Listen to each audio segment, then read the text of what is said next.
шаҳри душанбе дорои захираҳои бойи сайёҳӣ мебошад, ки барои рушди соҳаи мазкур инфраструктури мукаммал беш аз пеш хизмат мерасонад.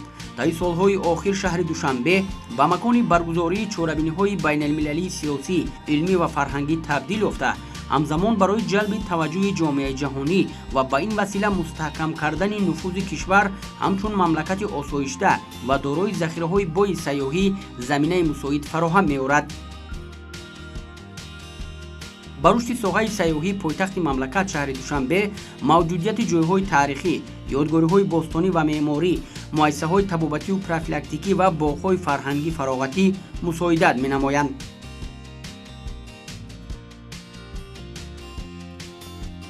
дар ҳудуди шаҳри душанбе мавҷудияти зиёда аз 10 боғи фарҳангу фароғатӣ ва 3 боғи ҷумҳуриявӣ дар маркази пойтахт макони сайру сайёҳати сокинон ва сайёҳон гаштааст. айни замон як қатор ширкатҳои сайёҳӣ хатсайрҳои гуногунро ба минтақаҳои сайёҳии мамлакат аз ҷумла мавзеъҳои диданибоби шаҳри душанбе мунтазам роҳандозӣ намуда истоданд.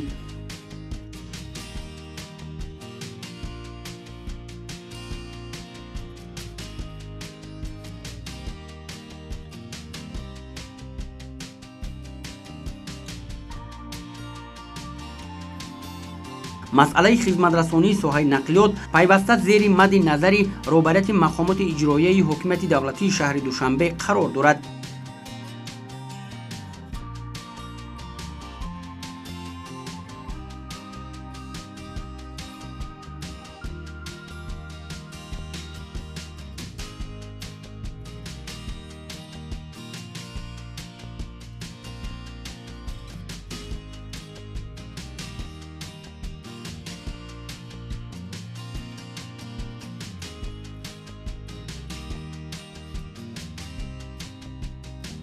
ширкати сайёҳӣ роҳаттур дар доираи солҳои рушди деҳот, сайёҳӣ ва ҳунарҳои мардумӣ бо истифода аз имтиёзҳои пешниҳоднамудаи ҳукумати ҷумҳурии Тоҷикистон иқдоми навро роҳандозӣ намуд.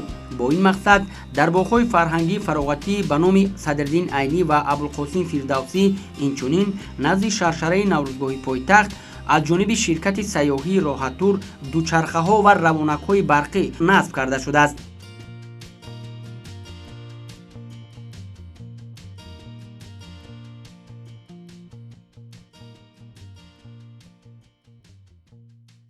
ширкати сайёҳии роҳаттур соли 2010 ташкил шуда то ин ҷониб ба ҷалб намудани сайёҳони хориҷӣ ба ҷумҳурии Тоҷикистон машғул мебошад ва дар якчанд намоишгоҳҳои байналмилалӣ низ иштирок кардааст дар шаҳрҳои Берлин, дар шаҳри Москав, дар Фаронса, дар шаҳри Париж ва муаррифгари имкониятҳои сайёҳии ҷумҳурии Тоҷикистон гардидааст. ва чун мо дар соҳаи сайёҳӣ фаъолият дорем, дар таҷриба нишон дод ва мо шахсан рафта дар хориҷи кишвар шоҳиди он гаштаем, ки ин соҳаи иҷораи дучархаҳо ва иҷораи худравонакҳои барқӣ дар тамоми дунё маъмул аст ва мо низ тасмим гирифтем, ки дар шаҳри Душанбе ин лоиҳаро амалӣ намоем.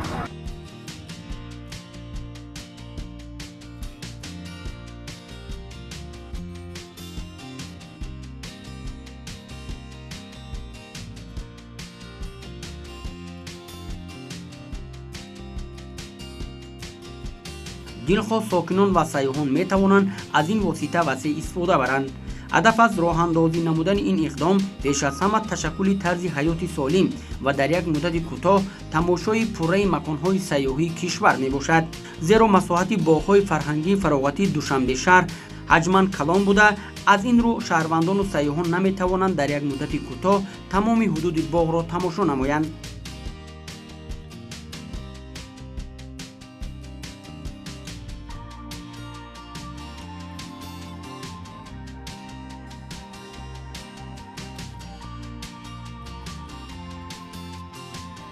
باید گفت که اقدام مذکور بار اول در تاجیکستان از جانب شرکت پرستو عملی گردید و امروز در همه باغ‌های فرهنگ فراغتی مملکت چنین دوچرخه‌های الکترونی یا خود الکتروسمکت و دوچرخه‌ها نصب شدند و ساکنان و سیاحان میتوانند از آن به طور وسیع استفاده برند و باید گفت که برتریت استفاده از این واسطه در آن است که در یک مدت کوتاه میتوان تمام حدود باغ را сайру тамошо кард ва тавсия медиҳем ки шумо бинандаи азиз ҳамроҳи фарзандон ва оилаи худ аз чунин воситаҳо истифода баред.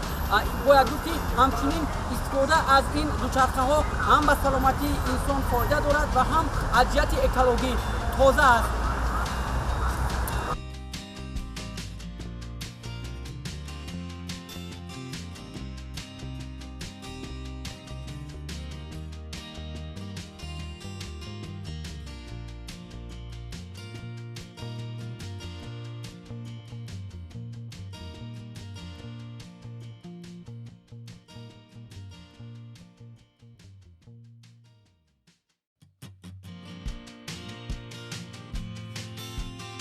то имрӯз дар маконҳои тафриҳӣ ва серодами пойтахти мамлакат шаҳри душанбе аз тарафи ширкати сайёҳӣ роҳаттур дар доираи лоиҳаи парасту зиёда 100 адад худравонакҳои барқӣ ва 50 адад дучархаҳо насб карда шудааст. дастандарткорон нақша доранд ки ояндаи наздик боз 200 адад худравонакҳои барқӣ ва 100 адад дучархаҳои барқиро ба шаҳри душанбе ворид намоянд. зеро натиҷа нишон дод ки аз тарафи сокинону сайёҳони пойтахт ба ин воситаи нақлиёт таваҷҷӯҳ хеле зиёд аст. Сегодня после школы я пришел со своим отцом и со своим братиком в этот парк. Я очень обрадовался, когда увидел электросамокаты и велосипеды. Я очень рад, что в Таджикистане появились такие вещи, и можно кататься, брать на прокат. Я очень рад, и мне это очень нравится. Спасибо за компанию «Парашют», что предоставила нам такие вещи, как электросамокаты и велосипеды.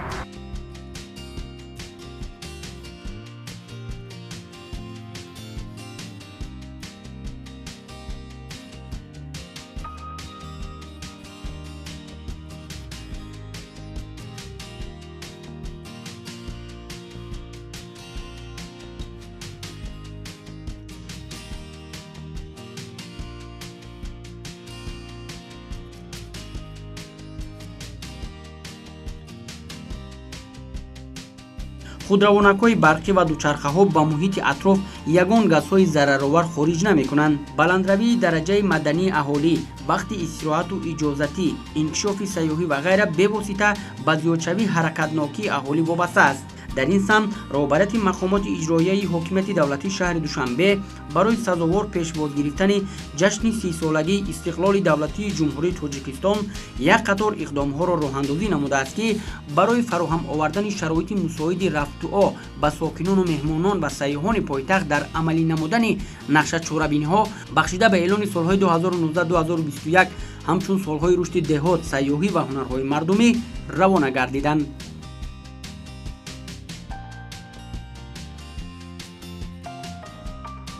лоиҳа умуман дар доираи солҳои рушди деҳот, сайёҳӣ ва ҳунарҳои мардумӣ амалӣ гардида истодааст ва мо бисёр хушҳол ҳастем, ки аз тарафи ҳукумати ҷумҳурии Тоҷикистон, аз тарафи пешвои миллат умуман соҳаи сайёҳӣ дастгирӣ ёфта истодааст.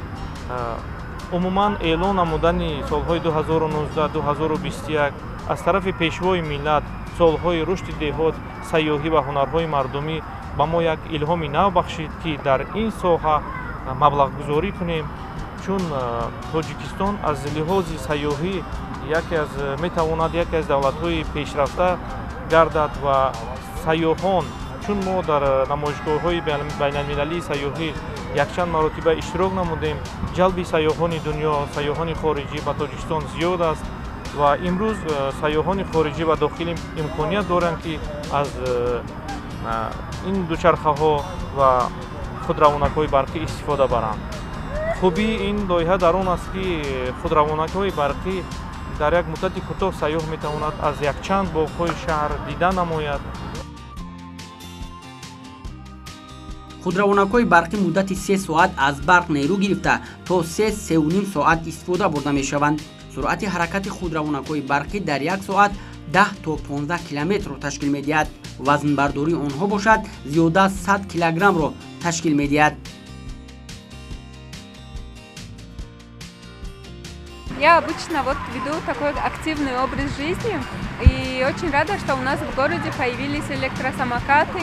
Плюс у нас велики, да, велосипеды, что позволяют активно вести свой образ жизни и активно отдохнуть, да, в наше время. И мы очень признательны, что вот такие зоны открываются, что и было бы неплохо, да, если бы еще больше, да, таких мест было. Также выражаю благодарность мэру города и компании «Парасту» за то, что предоставляют такую возможность.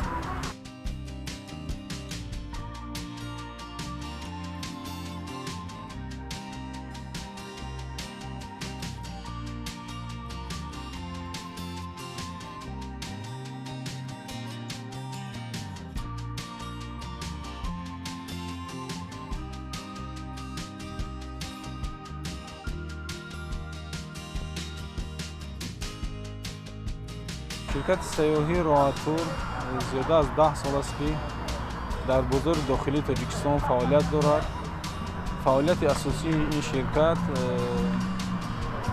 جلب نمودن سیاحان خارجی و جمهوری تاجیکستان میباشد. در دایره اعلان سالهای 2019-2021 همچون سالهای رشد دهات سیاحی و هنرهای مردمی شرکت سیاحی راحت‌تور تصمیم گرفت در مؤسسه‌های دولتی باغ‌های فرهنگی و فراغتی شهر دوشنبه استفاده خودروندک‌های برقی و دوچرخه‌ها را به راه ماند.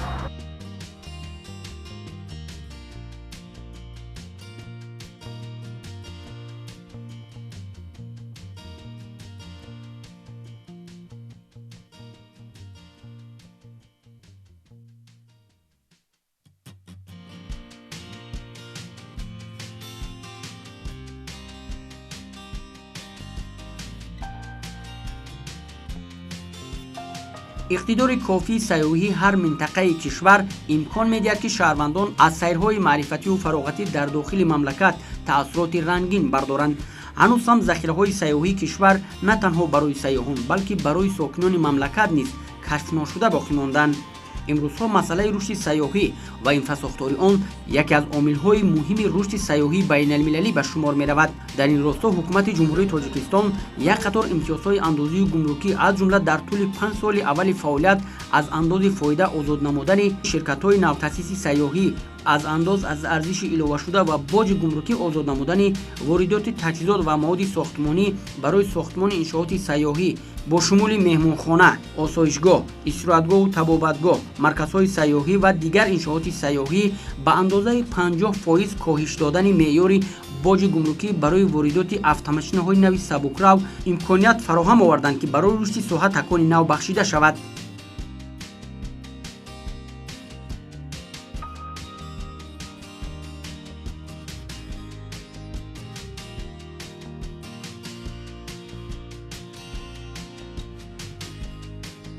мо умуман кормандони соҳаи сайёҳӣ аз пешвои миллат пеш аз ҳама миннатдор ҳастем, ки солҳои 2019-2021-ро солҳои рушди деҳот, сайёҳӣ ва ҳунарҳои мардумӣ эълон намуд ва ин моро водор месозад, ки барои ободии шаҳри Душанбе, барои ободии умуман Тоҷикистон ва умуман соҳаи сайёҳӣ саҳми худро гузорем. бо мақсади фароҳам овардани шароит барои қабули сайёҳон ва хизматрасонӣ ба онҳо дар пойтахти мамлакат як қатор корҳои муайян анҷом ёфтанд. аз ҷумла дар пойтахти мамлакат марказҳои иттилоотӣ барои сайёҳон таъсис дода шудааст. рушди соҳаи сайёҳӣ самти афзалиятноки сиёсати давлатӣ ба ҳисоб рафта, ҷиҳати боз ҳам тараққӣ додани он аз ҷониби ҳукумати мамлакат вобаста ба пардохти андоз ва боҷҳои гумрукӣ як қатор имтиёзҳо пешбинӣ гардиданд.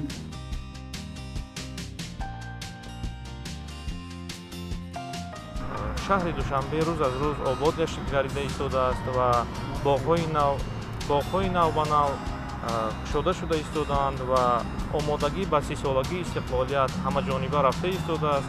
мо низ тасмим гирифтем, ки ин лоиҳаро амалӣ намуда барои меҳмонони шаҳр, меҳмонони хориҷӣ як дастоварде пешниҳод намоем, ки онҳо тавонанд инро истифода бурда аз зебогии шаҳр бархурдор карданд. барои дастгирӣ намудан ва кӯмак намудан барои чунин лоиҳа миннатдории худро ба роҳбарияти шаҳр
кормандони соҳаи сайёҳии мамлакат дар ҷавоб ба дастгирию ғамхориҳои ҳамешагии сарвари давлат баҳри рушди сайёҳӣ дар мамлакат тамоми нерӯ ва захираву имкониятҳои худро баҳри татбиқи ҳадафҳои гузоштаи пешвои миллат дар солҳои рушди деҳот, сайёҳӣ ва ҳунарҳои мардумӣ равона хоҳанд намуд.